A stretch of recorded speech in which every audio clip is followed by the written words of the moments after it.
Konsep dasar pandangan humanistik tentang kepribadian. Dalam pandangan humanistik, manusia bertanggung jawab terhadap hidup dan perbuatannya serta mempunyai kebebasan dan kemampuan untuk mengubah sikap dan perilaku mereka. Aliran humanistik menyumbangkan arah yang positif dan optimis bagi pengembangan potensi manusia. Disebut sebagai yang mengembalikan hakikat psikologi sebagai ilmu tentang manusia. Maslow menekankan bahwa individu merupakan kesatuan yang terpadu dan terorganisasi.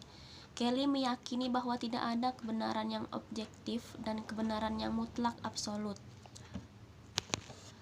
Teori humanistik berkembang sejak tahun 1950-an sebagai teori yang menentang teori-teori psikoanalisis dan behavioristik. Teori humanistik dipandang sebagai third force, kekuatan ketiga dalam psikologi, dan merupakan alternatif dari kedua kekuatan yang dewasa ini, dominan psikoanalisis dan behavioristik. Kekuatan ketiga ini disebut humanistik karena memiliki minat yang eksklusif terhadap tingkah laku manusia. Humanistik dapat diartikan sebagai orientasi teoritis yang menekankan kualitas manusia yang unik, khususnya terkait dengan free will, kemauan bebas, dan potensi untuk mengembangkan dirinya.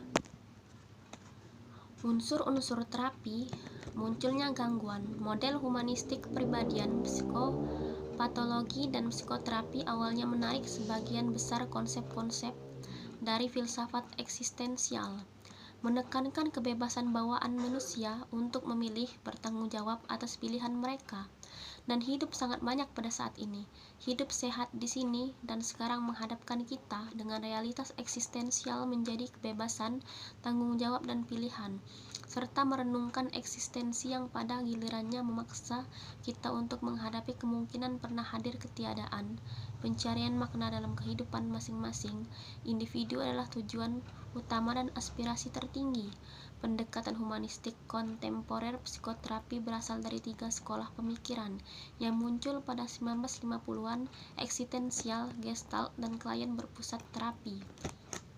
Tujuan terapi, pada dasarnya tujuan terapi eksistensial adalah meluaskan kesadaran diri klien dan meningkatkan kesanggupan pilihannya.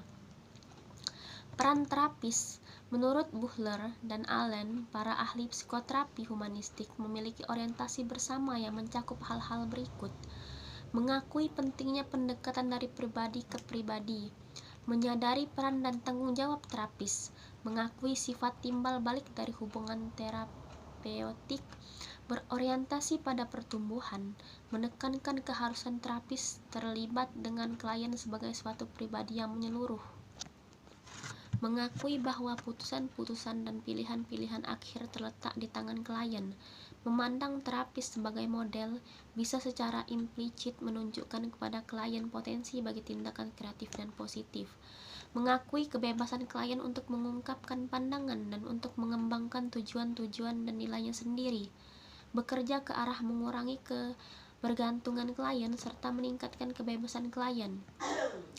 Teknik-teknik terapi humanistik.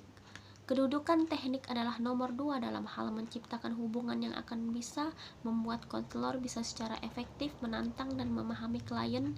Teknik-teknik yang digunakan dalam konseling eksistensial humanistik yaitu penerimaan, rasa hormat, memahami, menenteramkan, memberi dorongan, pertanyaan terbatas, memantulkan pernyataan dan perasaan klien.